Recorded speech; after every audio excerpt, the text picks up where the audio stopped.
ہوئے یہاں تک پہنچے اور آج شیخ ہمارے سامنے موجود ہیں. یقیناً علم اور عمل، کتابت اور خطابت، ان ساری چیزوں کا مجموعہ اگر ایک ہی فرد میں دیکھا جائے تو وہ شیخ محترم ہے جو ہمارے سامنے موجود ہیں. میری مراد فضیلت الشیخ عبدالعظیم عمری المدنی حفظہ اللہ.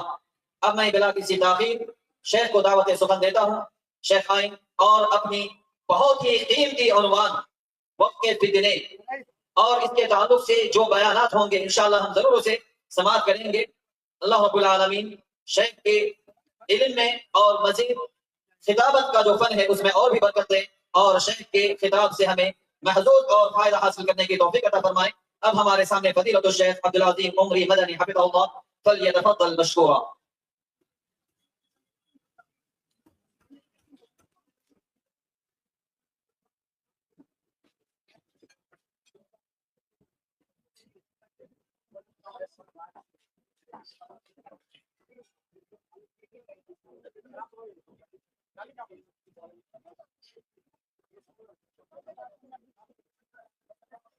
السلام عليكم ورحمة الله وبركاته.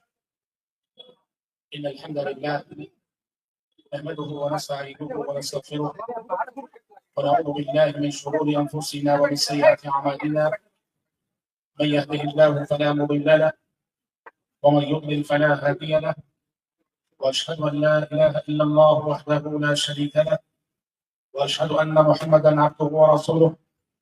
أما بعد فإن خير الحديث كتاب الله وخير الهدي هدي محمد صلى الله عليه وسلم وشر الأمور محدثاتها وكل محدثة بدعة وكل بدعة ضلالة وكل ضلالة في النار. أعوذ بالله السميع العليم من الشيطان الرجيم من همزه ونفخه ونفسه. إن الذين قالوا ربنا الله ثم استقاموا تتنزل عليهم الملائكة ألا تخافوا ولا تحزنوا وأبشروا بالجنة التي كنتم توعدون. نحن أولياؤكم في الحياة الدنيا وفي الآخرة ولكم فيها ما تشتهي أنفسكم ولكم فيها ما تدعون نزلا من غفور رحيم.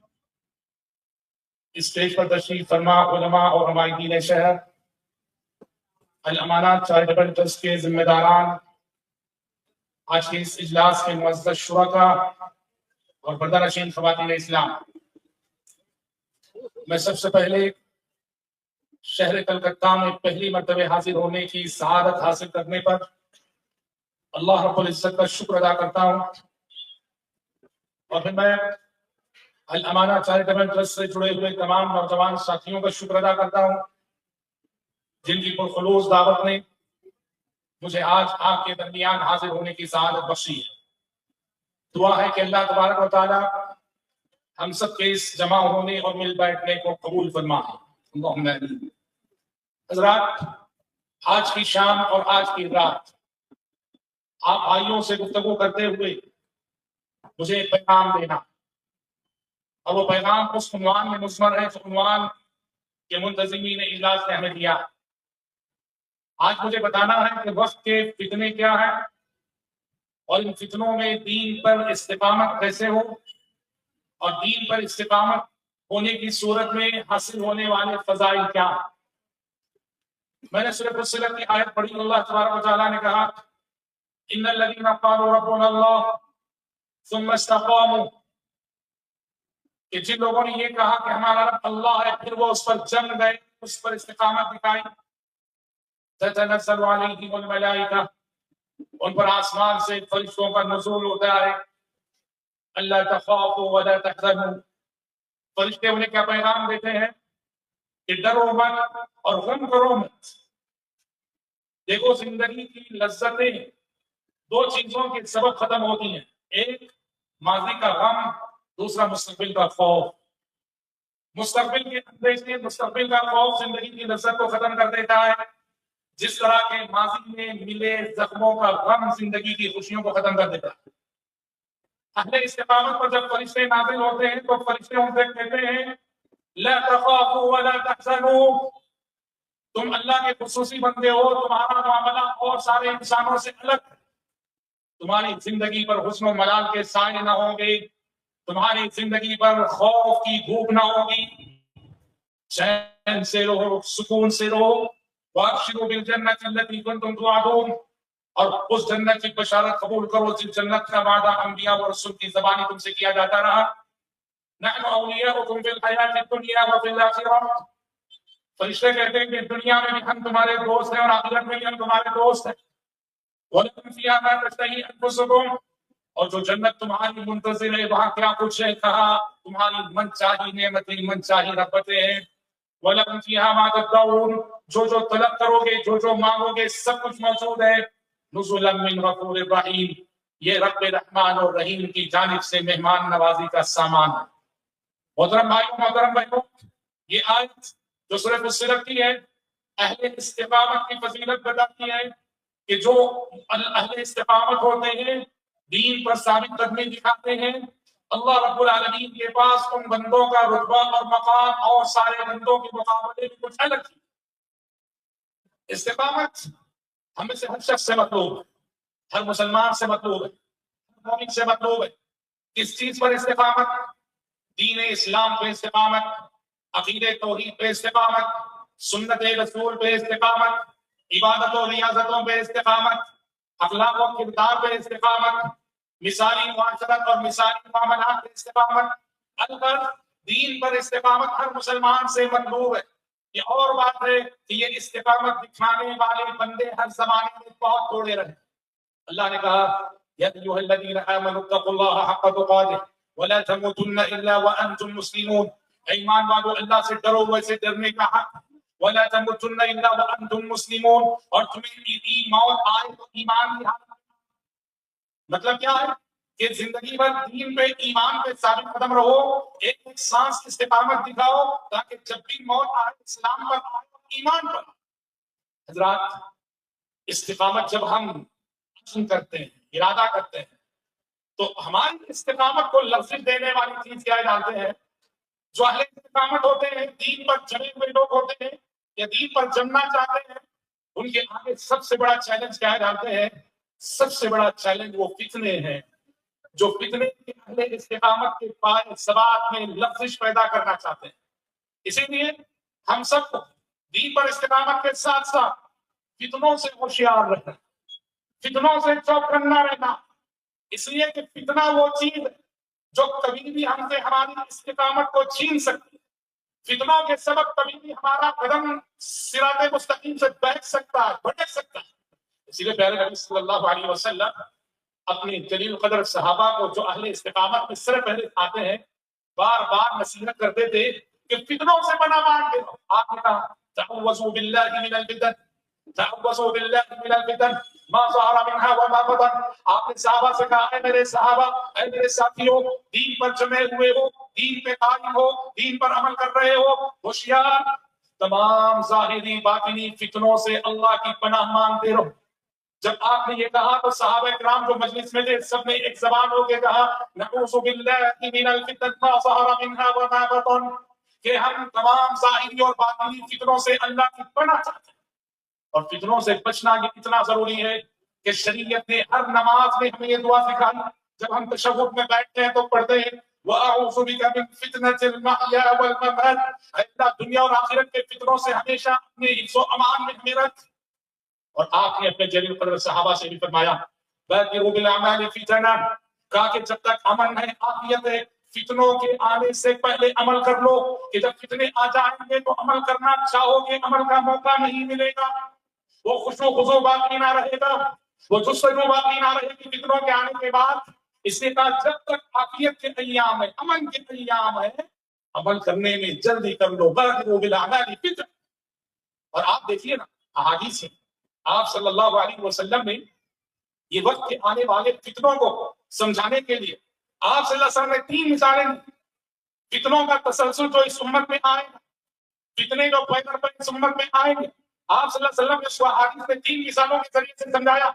کہا اس امت میں جب فتنے شروع ہوں گے نا، کیسے ہوں گے؟ ایک حدیث میں کہا مواقع القطر من السماء، آسمان سے جیسے بارش کے قطرے برستے ہیں تسلسل کے ساتھ پیدر پہ، جب فتنے شروع ہوں گے تو بارش کے قطروں کی مانند شروع ہوں گے اور مسلمانوں کے ایک گھر میں یہ فتنے پہنچ کر رہے ہیں. بارش کے قطروں سے آپ نے فتنوں کو تشبیہ دی. ایک دوسری حدیث میں آپ نے فتنوں کو حصیر کی گاڑیوں سے تشبیہ دی.